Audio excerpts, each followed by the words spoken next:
beginning of a 24-hour engagement-packed schedule for President Johnson's New Zealand visit, the first call of his marathon tour. With Mrs. Johnson on the tarmac, Prime Minister HOLYOAKE is joined by LBJ after an inspection of the Guard of Honour. Despite showery conditions, a crowd of 5,000 offer a cheering welcome as the President sets a pattern of informality, shaking the hand of as many as he can reach. Later, from Wellington Airport, the first of a series of motorcades which marked the presidential visit. Along the entire route, packed crowds have waited hours for a brief glimpse of the acknowledged leader of the Western world. Attending a reception at Parliament House, LBJ and Prime Minister HOLYOAKE enter the building together, with the President frequently pausing along the way.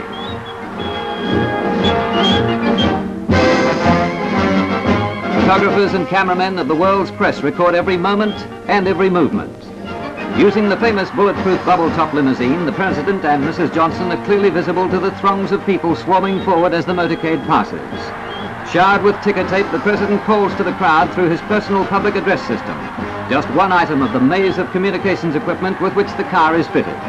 In scenes often to be repeated, the press of admirers brings the motorcade to a halt. Perhaps never in New Zealand's history has there been such enthusiasm for a visiting VIP.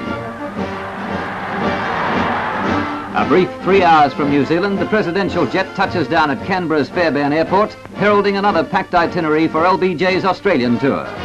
Stepping from Air Force One, he and Ladybird are welcomed by the Governor-General Lord Casey. The petite Mrs. Johnson responds with a happy smile. Already confirmed friends with the President, Prime Minister Holt and Mrs. Holt. The Guard of Honour comprises detachments from the three services which the President inspects, accompanied by the parade commander. The weather holds clear and fine, but sharpened by a cool breeze. Mr. Holt delivers the formal address of welcome.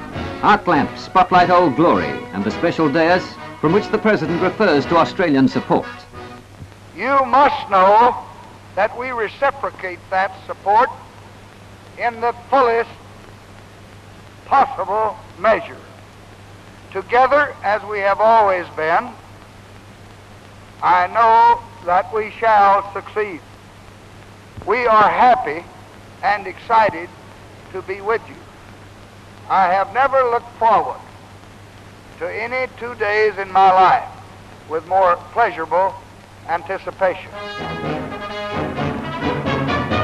LBJ and the Prime Minister move towards the motorcade to take them to Government House. However, not before the President decides on another informal diversion. The following day, at the Australian War Memorial, the catafalque party, drawn from veterans of Vietnam, mounts guard at the Stone of Remembrance. For the President, one of the most solemn and meaningful engagements of his tour, as he lays a wreath.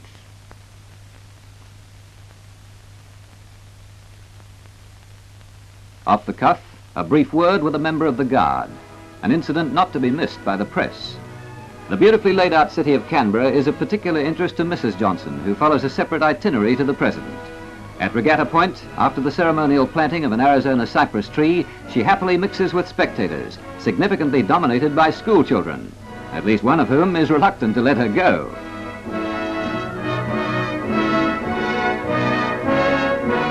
Barely 7 hours later, and indicative of the President's pressurized schedule, the wild scenes of welcome in the city of Melbourne. A positive snowfall of confetti and ticker tape, reminiscent of the often publicized heroes' welcomes for which New York is so famous. To sum up, an avalanche of enthusiasm so vastly opposite to the first promised dignified welcome.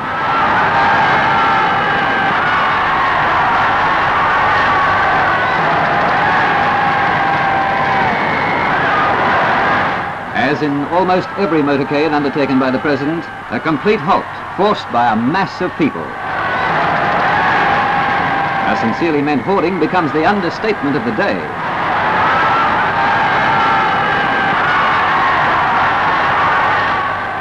At few other times in memory has Melbourne offered such a greeting, one to which the President responds from the roof of his car. Far be it for us to infer that no anti-presidential demonstrations occur.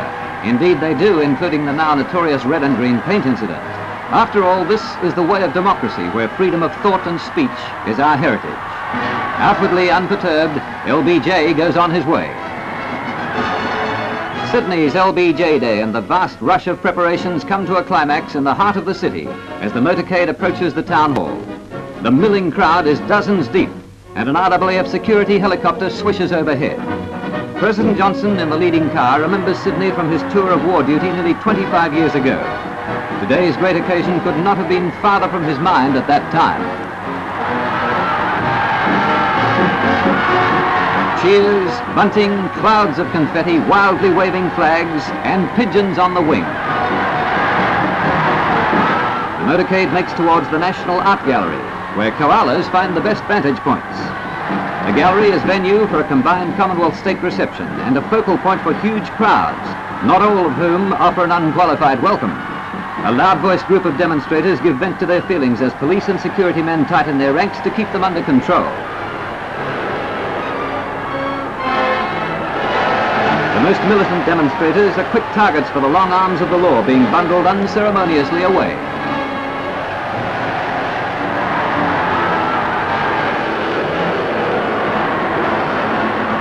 With every police unit on duty, and at times in momentary difficulty, the situation is tense but always under control. Undoubtedly, demonstrations of this kind are aimed at many national figures, and in other parts of the world are often much more serious. High praise is certainly due to all security forces.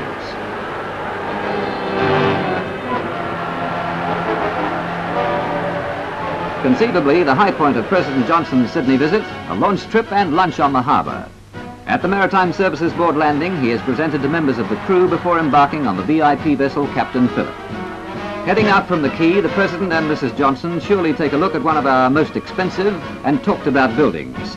Escorted by water police launches and a flotilla of small craft, the Captain Phillip clips along at about 15 knots towards Fort Denison.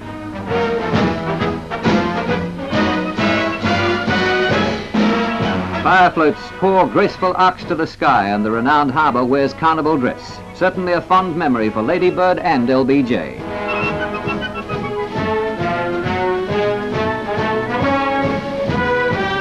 North to Brisbane and the Sunshine State plays host towards the end of this whirlwind tour. Officially welcoming the President, State Premier NICKLIN. As at all points of call, the presidential progress is marked by swarms of people trying for that close contact with the man of the moment. Perhaps scenes like this will emerge as our most lasting impression of the first American president to visit these shores. His admiration for Australia and his future mission is clear. I cannot say that miracles will occur at Manila. I carry no magic wand. The hard work of securing the peace is never done by miracles. I know that my faith and my confidence in the leadership that Australia is going to give to the world of tomorrow is going to be rewarding.